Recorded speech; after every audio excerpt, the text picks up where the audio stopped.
This is one of the most important videos I've made, and one of the hardest. Frankly, it's been a very difficult decision to make whether I even wanted to do it. Less than a week ago, I was notified by the Board of Medical Practice in Minnesota that I was being investigated because of public statements I'd made. They listed two allegations.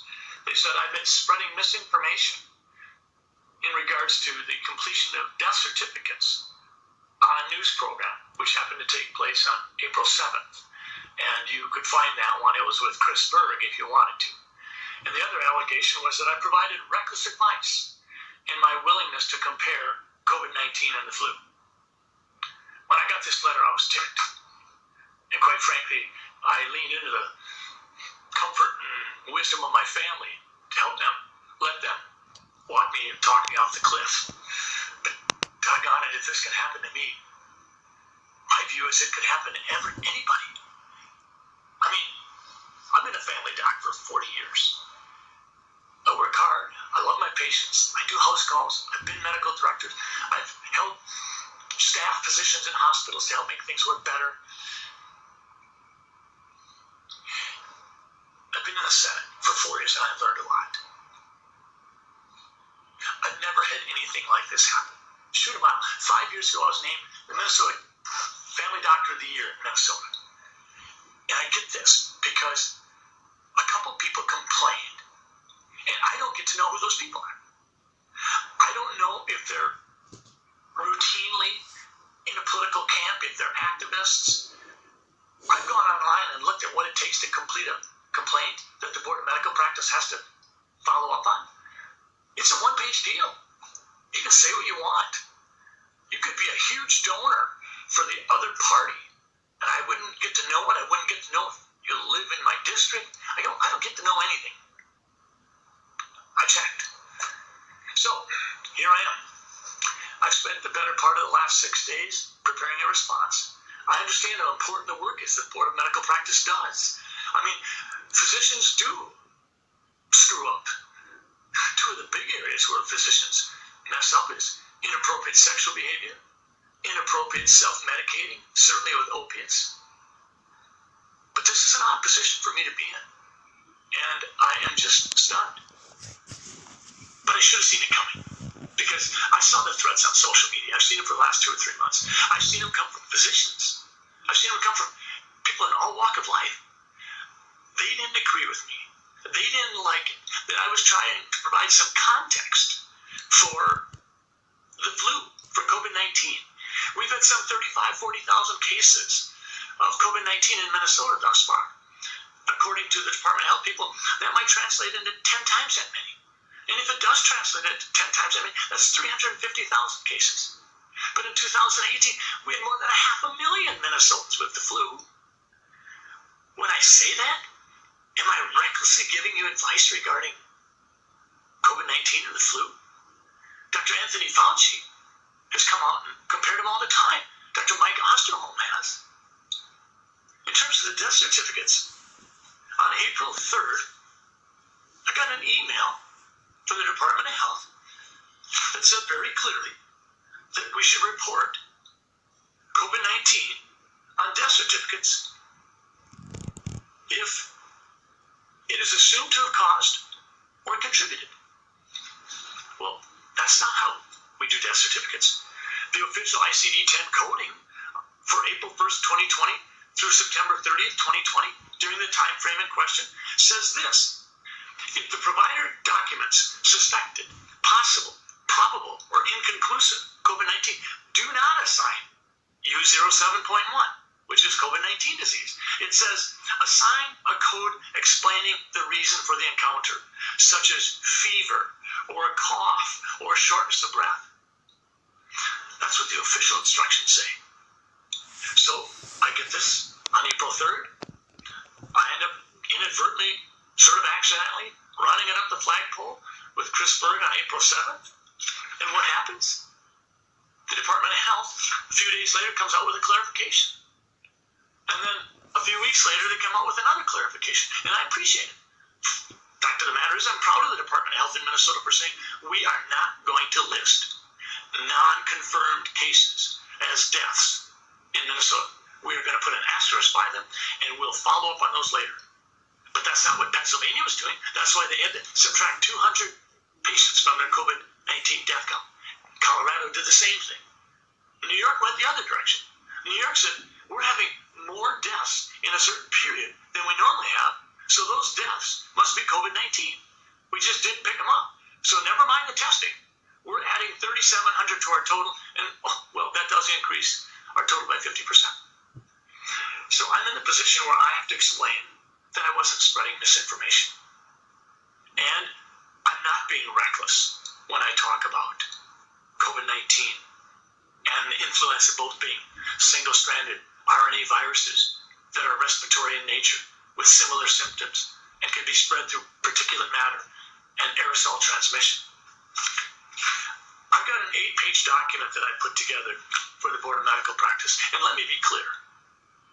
They do important work, and I'm going to fully cooperate with them.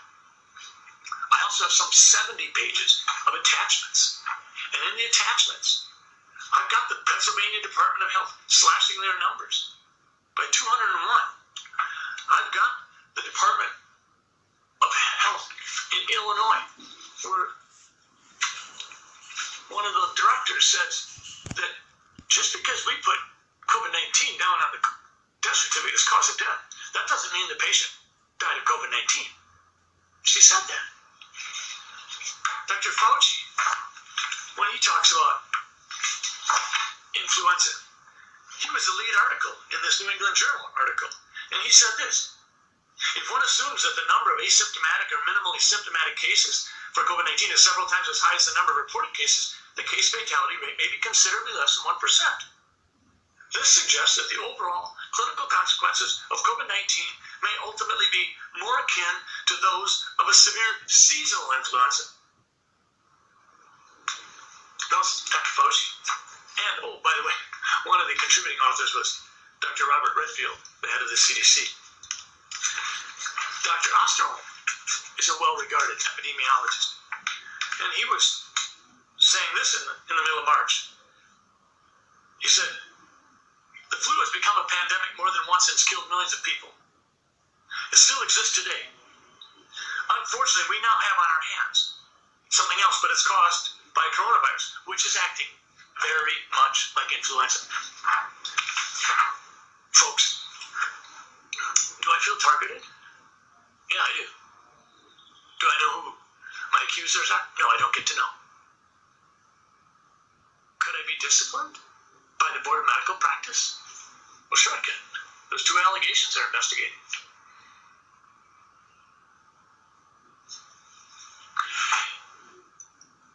If I have been spreading misinformation, then what about Governor Walz and the Department of Health? Right around March 1st, we had a Department of Health memo that talked about the purpose of, if you will, some of the measures that would be taking to dampen, delay, and decrease the peak, to allow the accumulation of PPE and make sure that our hospital capacities weren't being overwhelmed. In that memo, they say what the effective measures are. Cover your mouth. Don't go out if you have cough or fever. Avoid touching your face, your eyes, or mouth. Cover your mouth if you cough. Wash your hands frequently. Minimize outings. Socially distance. But what did they say were not effective measures? They said wearing masks is not effective. Taking antibiotics is not effective. A month later, Governor Walz comes out, talks about 74,000 Minnesotans dying. Later on, he went back to 29,000, and right around then, I put a different video out saying just the facts. And I said, I'm not buying 74,000 Minnesotans dying. I'm not buying 29,000. And then this one came out a month later, right around May 1st. This is a model that they're using. And it says on here, Minnesotans model projects nearly 1,000 deaths a day in mid-July. Well, folks, that's next week. So far, we have less than, right around 1,500, of which all but 300 of them have occurred in people in long-term care facilities, in large part because the Department of Health participated in decisions that put people with active COVID-19 disease in the nursing homes. And I'm spreading misinformation. Of course I am. I don't know what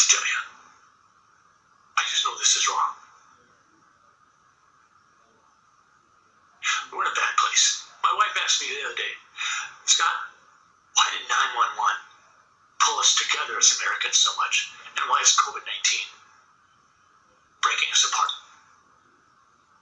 I think physicians are part to blame. Scientists are. We've become so darn political. Physicians and scientists in the past were supposed to be above the fray. They're not.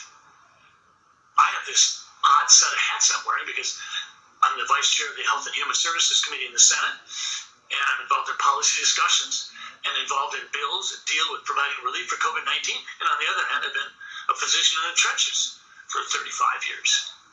So I try to connect the dots. I don't try to present myself to be something I'm not. I'm not an epidemiologist, but yes, I've taken epidemiology classes. I'm not an infectious disease doctor, but I take care of infectious disease every day. I just want to leave you with a couple of questions you could maybe ask yourself. Do we think it's okay for physicians to certify death certificates that someone died of COVID-19, even if there was never a COVID-19 positive test obtained, even if there was never a COVID-19 test done, even if a COVID-19 test hadn't even been considered? And maybe the worst, even if the family had no clue that the death certificate they received for their loved one was going to say COVID-19. What do we want to be doing there? In Minnesota, I think the Department of Health is taking care of business. Those are important questions. I'm sure there are naysayers out there that think that I'm getting exactly what I deserve. Fine. If it can happen to me, I think, frankly, that it could happen to anybody. It feels ugly. It feels like some of the people that disagree with me don't want to have a conversation. I've asked many of you to have conversations, and you've not been interested. So, reckless advice regarding comparisons between COVID-19 and the flu. Spreading misinformation because I cried foul when I received a memorandum from the Department of Health on April 3rd, which directed me to a CDC link, which says clearly that you could have a patient suffering from other medical problems, wheelchair bound, severe stroke within the preceding year or two, no COVID-19 test ever done or ordered, and when that patient dies of pneumonia, it's COVID-19 death. I cried foul. And I'm grateful that the Department of Health, a week later, tried to clarify things, and a month later clarified it further. But I'll say it again. The official people who write the coding Bible in this country said, if the provider documents suspected, possible, probable, or inconclusive, do not assign COVID-19. Thanks for listening. We better all stay engaged.